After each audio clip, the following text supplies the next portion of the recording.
Hi, everybody. I just got out of my final appointment with the neuropsychologist.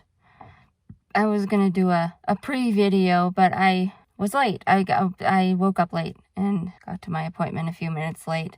Anyway, story of my life, executive functioning, hello.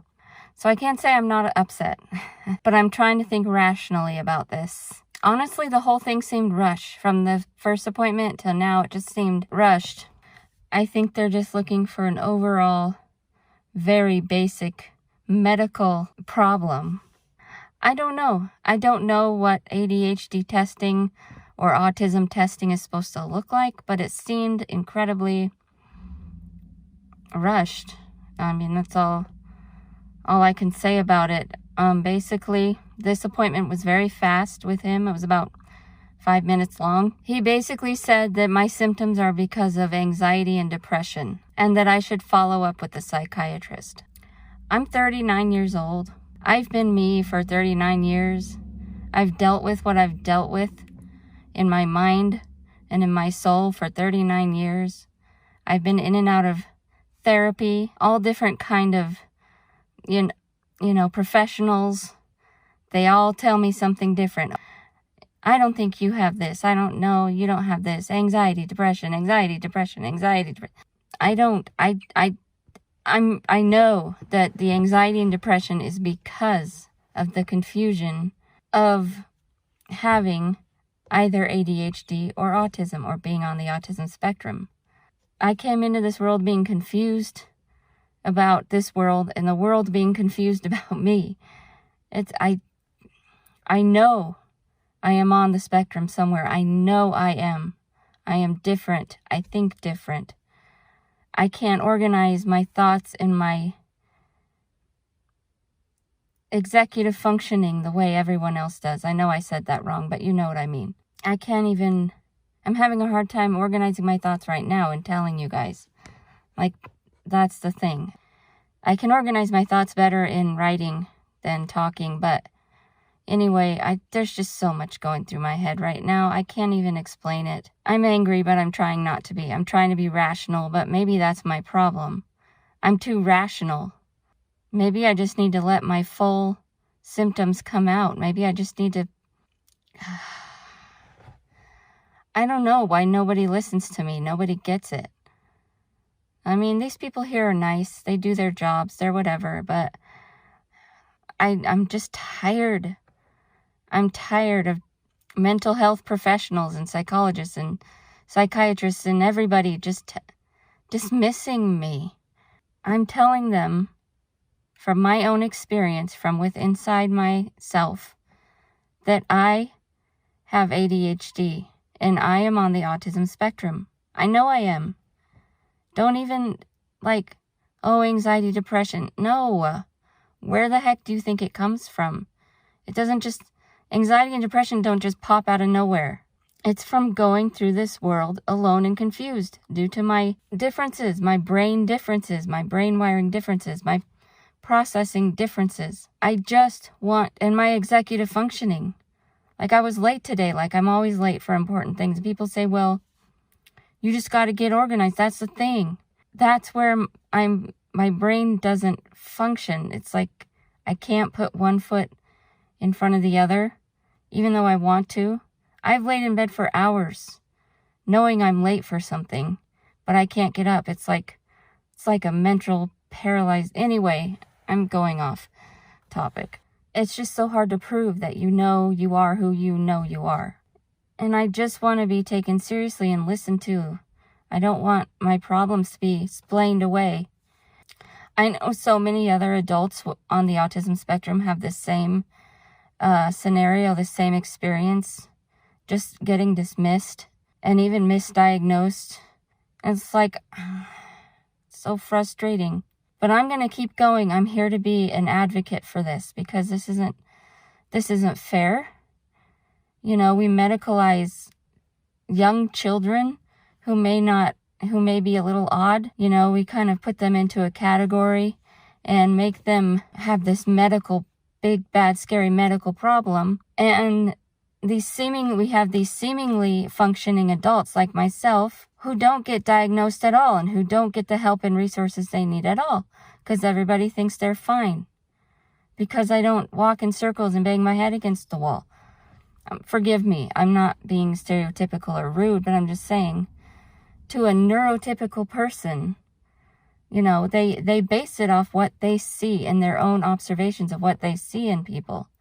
And if they don't see you as disordered, then magically you're not disordered. Or if they see you as disordered when all you are is just a little different, then you have a disorder. And I don't think that's fair. It's not fair. So many autistic and ADHD neurodivergent adults get missed. And we're written off as lazy, disorganized, selfish, rude. We just don't care about life. You know, all of our problems are our own. That's true to an extent for everyone. Everyone, you know, you got to take some responsibility for some stuff. But when you have gone undiagnosed and misdiagnosed, sometimes that's the explanation. Sometimes the fact that this society is not built for you and it causes extra problems and challenges, sometimes that is the reason. It's not always your fault. Yes, I do take responsibility for my mistakes in my life. Yes, I do understand that there are some things that I could fix and change, and I do. I work on myself every day, every hour of every day. I work on myself. I've been in and out of counseling and psychiatry my whole life. I've tried everything. I've done everything. I've thought about everything. I do the work, and it's exhausting. So there has to come a point when people just see that and say, okay, yeah, maybe she does have ADHD. Yeah, she's on the spectrum, because I know I am. I know I'm talking all over the place right now, but I hope some of this makes sense. There are all these stereotypes of adults like me that, oh, messy, lazy, disorganized, especially when I was transitioning from my teens into adulthood, that whole time when you're supposed to be getting a job and figuring out your life and everything and all this, it was very hard for me to find a job. And it's just stereotypes like that affect undiagnosed or misdiagnosed adults with ADHD or autism in a negative way. We just need to see that these neurodivergencies do affect adults. And just because it appears like we can function doesn't mean it's not extremely hard and extremely exhausting. And we do have medical problems because of it. You know, when I was working outside of the home, I was always calling out sick because I truly had medical issues from the stress of living my life as a misunderstood, misdiagnosed, undiagnosed autistic person, an undiagnosed, an unrecognized neurodivergent person. Think about all the things you have to think about as an adult, and then multiply that by like 1 million or more. That's how much our minds are processing and working in overdrive, even in the least of stressful situations. I just don't understand. I'm exhausted. I'm only 40 years old and I'm freaking exhausted. I feel like I have the mind of an 80-year-old. You know what I mean? From the outside looking in, my life isn't stressful at all for a typical person. But for me, in my experience, it's hell as an adult, because it's just like I said, it's functioning in overdrive all the time. It's all these internal roadblocks and external, all these, so many different factors that affect getting through the day, or even getting through a couple seconds of the day. I'm going on a tangent, but you know, if you want to know the specific symptoms of what I experience, we've made several videos on this channel, and I've made several videos on my own channel. I've written about it in my blog. I'm tired. Nobody should ever have to explain themselves. I just wish people would believe people and understand people when they say they are who they say they are, and when they say the struggles that they say they have. So I guess what's next is I'm going to make an appointment with a psychiatrist, but I'm going to do my research and hopefully find someone who has experience with neurodivergency, not just with autism, because people say, oh yeah, I'm an expert in autism, but they really don't take into consideration the point of views of actual autistic people, and they have no idea what neurodivergency is. So, neurodiversity. So I'm going to do my research. I'm not giving up. I'm not giving up the fight. I'm doing this for myself and other people who may go undiagnosed and suffer because of society's prejudice, because of society's unwillingness to take a person's experience from their self, from firsthand, Stop viewing the young child with, behavioral differences as broken just because he expresses himself differently and communicates differently or is a nonverbal communicator. Stop pathologizing people for communicating differently and stop dismissing people just because they seem normal in a typical person's eyes. It needs to stop, and better understanding of autism and neurodiversity and all the diverse ways that humans were meant to be in the world it just needs to be recognized and accepted. Anyway, I'm thirsty and I'm going to go get a coffee. I'm not going to let this destroy me. I'm not going to let it get me down. I'm just going to keep going.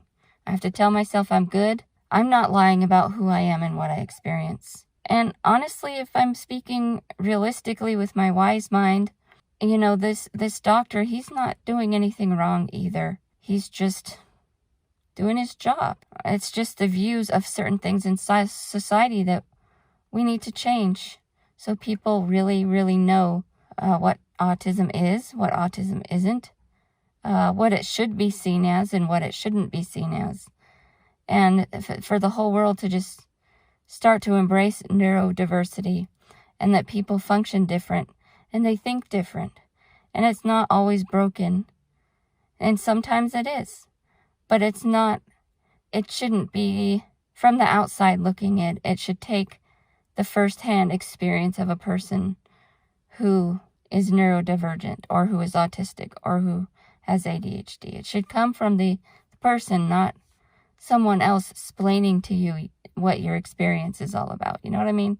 I'm not saying non-autistic people can't be experts in autism, but if the firsthand experience, coming from the person themselves, not their parent, not their friends, not their counselor, not their teacher, but the person themselves, if those experiences are not recognized, how can you make an informed educational decision on your knowledge about autism? How, if you don't include autistic people, you don't know.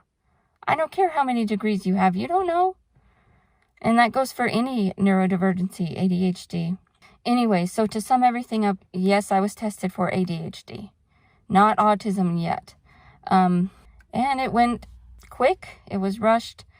And I, according to this neuropsychologist, I did not.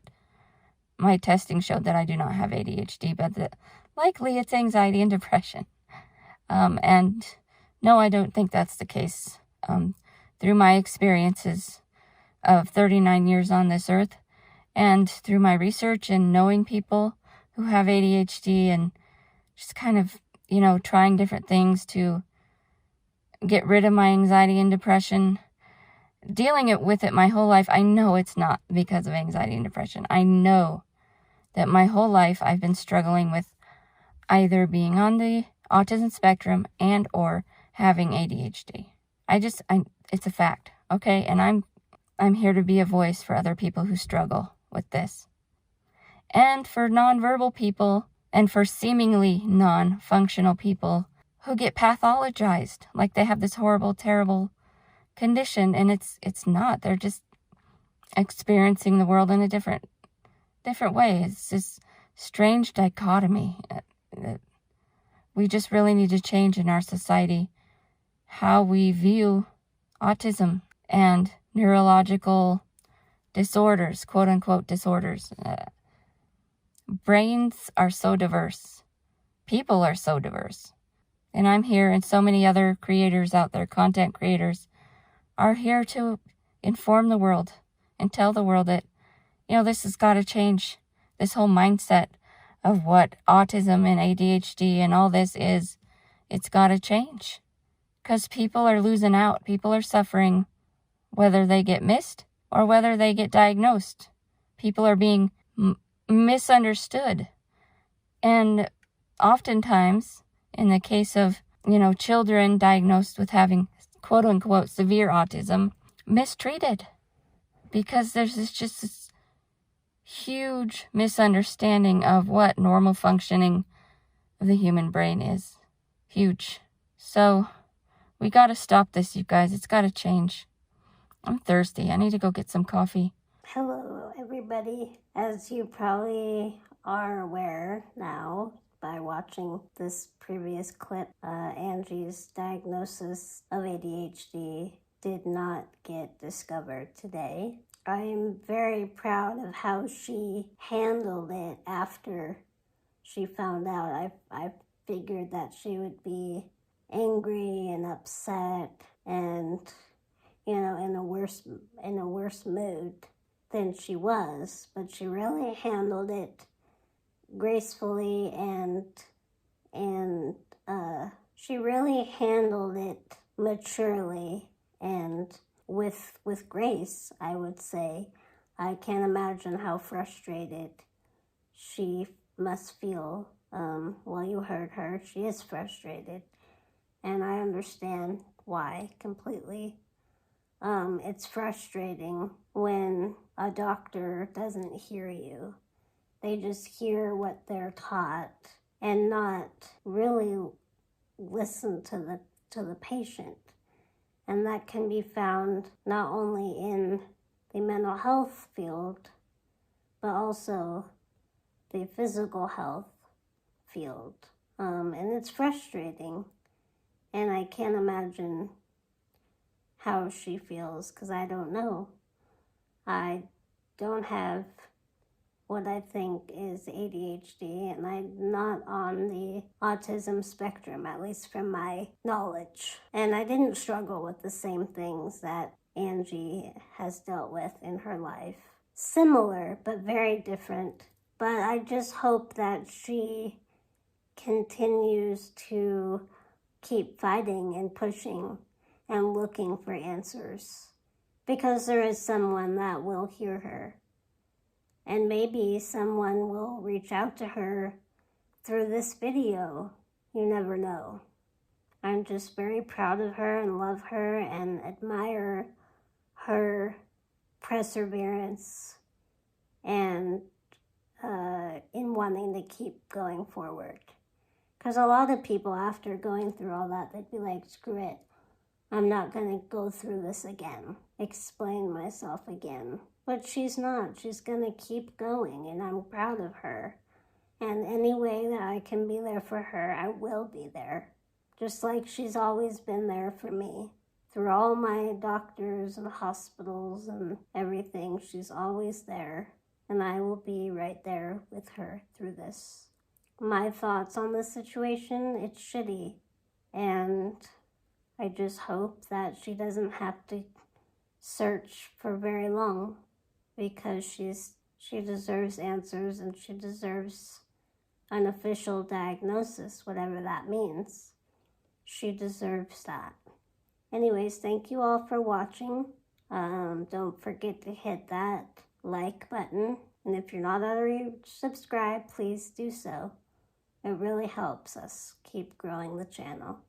So, thank you all so much. Peace and love. Bye. Bye.